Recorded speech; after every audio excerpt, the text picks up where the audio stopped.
Well, as you may notice, my background is a little different than usual, and that's because I'm currently staying in a hotel in Kavala in Greece. I'm playing in a classical over-the-board chess tournament here, so I'm going to take you through one of my games that I played yesterday. I've got white here, and I'm up against a talented junior. His rating may say 1600, but I'm pretty sure he's stronger than that. As is the case with a lot of the kids, their rating hasn't yet caught up to their ability. So let's take a look. I start out with e4, e5, knight f3, knight c6, and I play the Scotch. Captures in the center, I take back with the knight. Bishop to c5 is the classical variation. Bishop to e3 reinforces, and then after queen to f6 and c3, there's this tension on d4.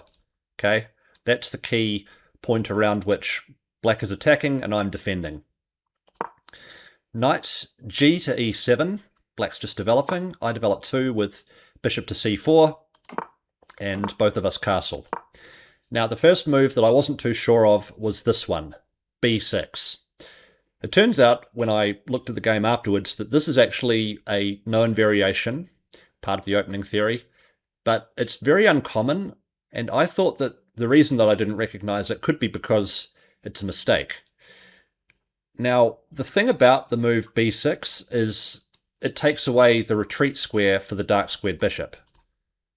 Before that move is played, there's always the possibility of playing b4, but the bishop can slide back to b6. But I decided in the game that after b6, I should look to try and punish this straight away by playing b4, and that way get black to release the tension in the center, right? So after b4, there's going to be a lot of trades on d4 now, unless black wants to retreat the bishop back to d6, which I didn't think he'd want to do. b4 turns out to be a bit of an inaccuracy though, and it's for the following reason. After all these trades, black could play knight to c6 here. It turns out that I'm okay because I can win the tempo back by playing e5. After queen to h4, now I've got f4, and it turns out that if black takes here, then I gain enough activity in exchange for the pawn. But I think that probably would have been a better way for black to continue. Instead, he goes for a very aggressive plan by playing queen to c6. Now his idea is clear. He wants to play bishop to b7, try and create some threats on the long diagonal. He's also attacking the light squared bishop and this pawn, so I improve the queen while also defending those two threats. And now he strikes in the center with d5. This is the best move from black here. One reason that I went for b4 earlier in all of those trades was I was wanting to establish this strong pawn center, right? With d4 and e4, I'm controlling a lot of central squares.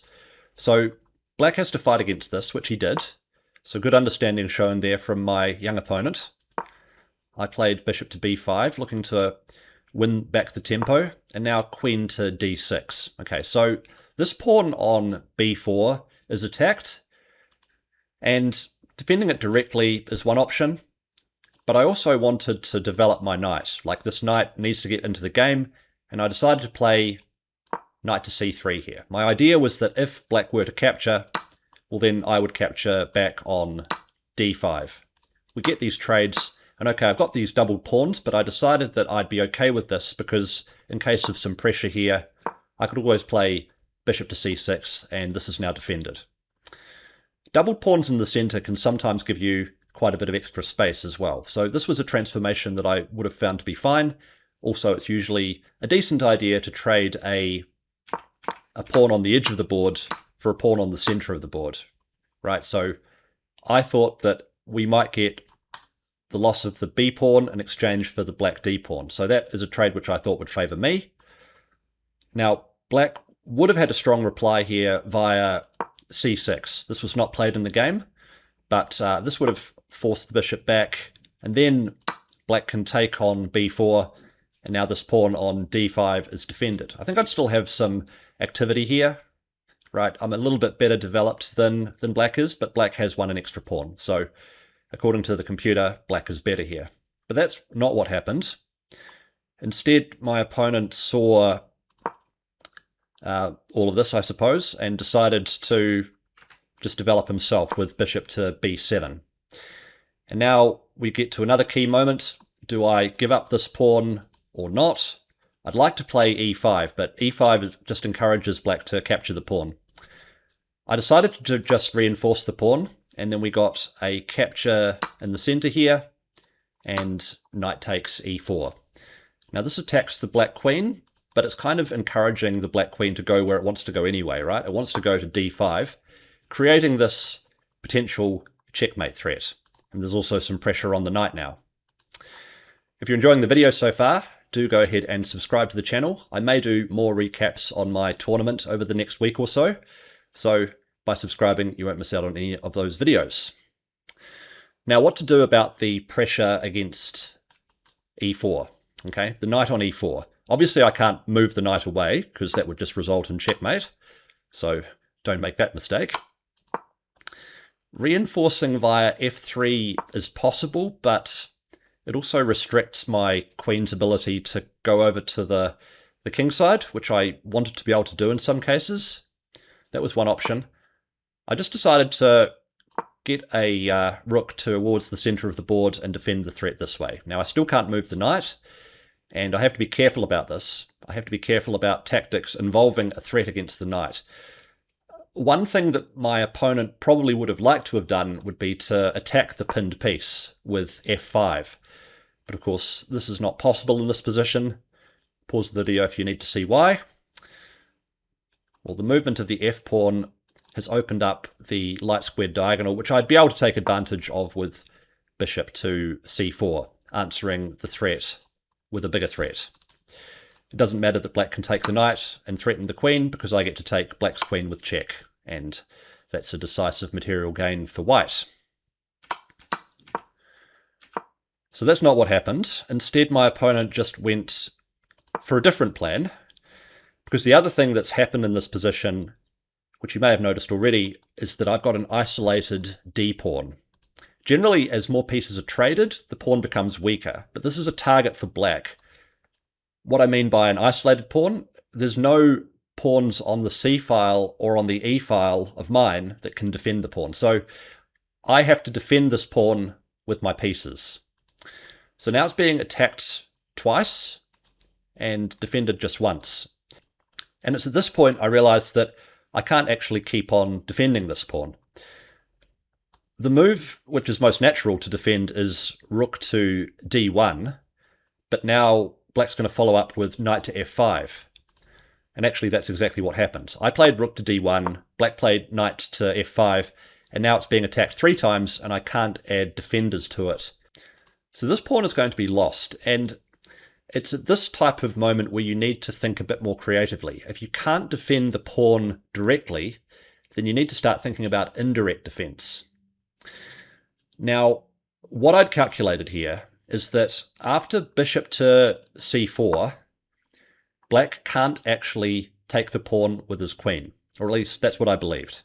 I'll show you why, because actually in the game he did take the pawn. Turned out to be a mistake. Now, there are 2 moves here which are very strong for white. I saw one of them. The move that I didn't see, which is even stronger, is queen to f1. Now, I consider this to be a brilliant move because it's extremely hard for a human to see this, retreating the queen all the way back next to the king like this. It does attack the queen, so for that reason it makes some sense. But after queen to b2, you have to find all the correct follow-ups to justify this. It starts with rook takes d8, black takes back, and then knight to g5. So that series of moves altogether are very tough to see, and I can't blame myself for not finding them. But I did find the second best move. But before I show you the second best move, I'll just show you the sequence. If black tries to defend this pawn, which is now under attack, you actually sacrifice here. And there is a similar theme which happened in the game, because black can't take back because the point is rook to e8. There's actually checkmate. This rook can't move back to defend because it's pinned. Tough sequence to see, but still interesting to see what the computer reveals. The move that I had in mind, though, and the move that I played after black took this pawn, was queen to b3. Now this also attacks the queen, and it introduces a similar threat to what I just showed, okay? So the queen on b3 is teaming up with the light-squared bishop to attack f7. Now, it seems as though black's got that covered, but we're going to see that that's not really the case. Queen to e5, and the move that I played here actually wasn't the most accurate, but I'll just show it because it demonstrates a similar idea to what I just showed. Capturing on f7, inaccurate because there was a better move, but still not bad because it recovers the pawn. And the point is that black can't take this bishop because of this same pattern, right? This time it's the queen that's preventing the rook from moving back to defend. So after bishop takes f7, black had to play king to f8, and the game continued. But I'll just show a couple of other sidelines here, which are interesting. Because after queen to e5, there are another two very good moves here. One of them is knight to d6. I think it's possible to see this move. This is not as hard to see as that queen to f1 move earlier, but I guess I was just a little too excited to reclaim the pawn which I just lost, and I didn't have my antenna out to moves like this enough. So that's something to work on. This attacks the queen again, and it also attacks the light squared bishop. It also attacks the f7 pawn again, and I think black's best move here actually is to give up the queen, so that shows how bad it is from black's point of view. This would have probably ended the game a lot sooner. Another very strong move would have been knight to g5, just adding even more pressure to f7. This is a move that I also considered, but probably didn't spend enough time on. Worth noting that at this point we were both getting fairly low on the clock, so had to speed up the play a little bit too. But I think those two moves were possible to find, even without spending too long to find them. So bishop takes f7, that was my whole idea originally, the reason that I gave up the pawn on d4. And black plays king to h8. And now I play knight to g5. I'm feeling very good at this point. I feel like I've got a lot of initiative here. The black queen is attacked again. And, well, black decides to trade rooks. Okay, I take back with the queen. My idea is to come in over to h5 with aggressive intent. But black plays a couple of very good defensive moves here. And after queen to h5, h6, and it feels as though I should have a tactic here. I should have a knockout blow. But actually, there's nothing concrete here from white's point of view. And now I'm forced to find an only move to stay in the game. Because actually, the threat now is to take the knight with the queen. The knight's being attacked twice, and if I retreat the knight, well then the bishop's going to fall. So this is a critical moment, very important one to get right. Before I go into what the move that I played in the game is, just a reminder that I help ambitious adults improve their results in chess too. So if you're enjoying my teaching style and you'd like to play in some classical over-the-board chess tournaments, or if you just want to improve your online play, then click the link in the description below. We can set up a time to chat. I can tell you all about the Road to 2000 Chess Improvement Program and get you some great results in chess. Now, the important move that I found here was h4. Now, if the queen were to take the knight, I can take back with the pawn, and that's obviously no good. And the knight can't be taken by the black h-pawn because it's pinned in front of the king. That's an important move, and it's important to make this idea in the right way also. Like, the idea of h4 is to support the knight.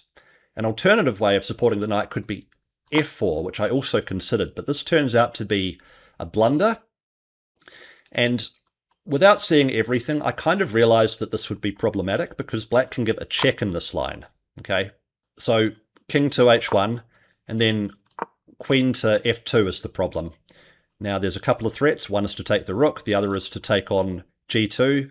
The only real way to stay in the game is rook to g1, and then there's knight to h4, and it's pretty much good night.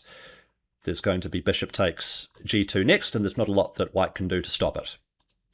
I didn't see all of that, but I did understand that f4 was probably going to give my opponent some extra possibilities starting with this check, and that was enough to get me to play the other move.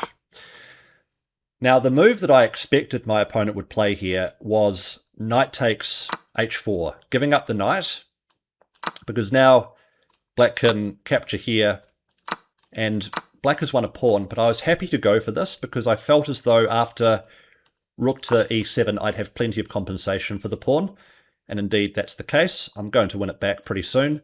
I'm going to be able to play rook takes c7. My rook's very active. The bishop's also very strong. Could even come to g6 potentially and create some checkmating threats if the black rook ever left the 8th rank. So I was happy to go for this line. That's what I thought was probably going to happen, because even though my opponent was defending, this is very uncomfortable for black. Like, actually, visibly, my opponent was getting very nervous with all of these pieces around his king. It's one of the things about over-the-board chess, is you can actually see your opponent and you can see their emotions. And yeah, he wasn't happy with the attack that I'd got going here. So I thought that he was going to try to trade queens and play the endgame, but what he played instead was knight to d6, which puts me into another critical moment. Now, this only has one solution, and I think it illustrates really well the importance of getting the critical moments right. I mean, all through the game, we can see that I've made some mistakes, my opponent's made some mistakes, but none of them have really swung the game as much as this moment right here. If I play any other move, I'm losing, because if I move the bishop out of the way, well then f2 is going to fall, and queen takes g2 would come next. If I don't move the bishop, well then clearly it's just going to be taken, because it's now being attacked 3 times and defended just twice. I think this is my opponent's idea, but he must have missed the move rook to e6. This is the move that I played, and yeah, there's actually no good reply here from black's point of view. The other thing that moving the h-pawn did earlier was it gives my king an escape square. I actually realized this. Like, back in the other position, back here, I was thinking of rook to e6 here, but the problem is there's queen to a1 check and checkmate to follow. That's a back rank checkmate, one of the first mating patterns that we learn in chess. So I couldn't play rook to e6 at this time, but after playing h4 and knight to d6 from black, rook to e6 now does work, because queen to a1 check can be met with king to h2. I'd actually figured all of this out back when I played h4, so that was an important detail to playing h4 earlier as well, to give the king an escape square. And the queen can't actually give any more good checks. It would like to give a check on e5, but that's covered by the rook, so that was no good. And if the queen moves anywhere else, let's say to d4, well then I can actually sacrifice the rook and win this way. That's checkmate. Too many pieces around the black king. So, important to look at the forcing moves. In the game, my opponent decided that he had to give up the queen. In fact, this is the only move to stay in the game, which he did with rook takes f7, a move that he must have played very reluctantly. So I take the queen, he takes the rook, and now what we've got is I've got a queen, and in exchange for the queen, black has got a rook and a bishop. This is a winning material advantage for me, but I still have to be careful. Both of us are playing on increment now. It's only move 27, and that means that there's still 13 more moves to be played before we reach the time control and get another 15 minutes. So just bear this in mind. Both of us are having to play with around 30 seconds or 1 minute per move, and it's still complicated. You can still lose this. What I wanted to do here was simplify the position. So I did this starting with knight to f3. My idea was that I was going to be able to play knight to d2 and knight to e4, supported by the queen at some point, trying to get the knight traded for one of these minor pieces. Now, my opponent actually did my job for me by capturing the knight. I didn't expect this. Interestingly, the computer says that this is now equal, but I don't agree with that. I think the queen is going to outplay the rook and the knight almost always in games played between humans. I just need to open the position up a bit. That's all I need to do. Like, this knight at the moment is being supported by the pawn, so that's hard to shift. After rook to f5, now, yeah, you can kind of see that the pieces are quite well coordinated from black's point of view. So the pawn defends the knight defends the rook, and I need to I need to attack this setup that black has got. So I needed to defend that pawn. I also have to be a bit careful about this alignment of the queen and the king on the g-file, but I do have this pawn, importantly, on h4, preventing rook to g5. So we get a couple more moves. Now I'm defending this pawn indirectly because I can take that one if that one's taken. We see a few more moves, and now I start my plan of targeting black's pawns, looking to open the position up. We get c5, we get some trades of the pawns, and now it becomes much easier for the side with the queen, because now this knight isn't defended, and the pawns are looser than they were before. So I'm just looking to create threats here while also being careful. I was telling myself at this point, the game is not over. Don't relax. This might be winning, but with only increment to play on, anything can still happen. So watch out for a knight fork. Watch out for a check with the rook. Something horrible like that we want to avoid. So I just keep the threats up. I'm attacking the rook here and also threatening to infiltrate potentially up to here. So black retreats. Now I attack the knight. So every move is a threat. Every move creates something that my opponent has to deal with. This is the right way to play, of course. Get your opponent on the back foot. Now with this check, I'm going to win at least a pawn. And I'm actually now going to win 2 pawns, because now these 2 pawns are forked and black can't defend both of them. It does become hopeless now for my opponent, actually. I'll run through the last few moves pretty quickly, because the plan to win here, I think, was a pretty nice one, just to finish the game off nice and cleanly. Advancing the pawn up to a6, and black is really just shuffling their pieces around. He can't improve his position. Now I attack the rook. If the rook moves away, let's say to d8, then I'm going to target this pawn and win it on the next move. So black instead played rook to e7. And yeah, the finish here I think was quite nice. Queen to b7. Giving up the queen, because if it's taken, this pawn cannot be stopped by the knight. The knight can't get to any square to stop the pawn from turning into a new queen. And black can't really avoid this trade either. Like if he moves his rook away, well then I'm just going to take the knight. And that's also, of course, totally winning for white. Now as you saw, that game was really decided in the critical moments. And if you'd like to level up your own attacking play, then check out this video where I share 5 attacking chess patterns which you can use right now to improve your results.